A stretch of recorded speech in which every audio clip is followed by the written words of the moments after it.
you ever done this? Drain sediments from your hot water heater.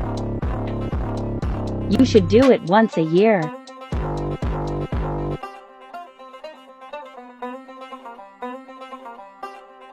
Connect a hose and run the water out until the water turns clear.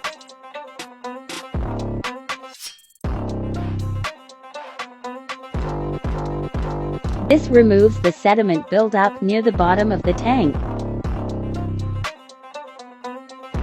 This will improve efficiency and extend the life of your tank.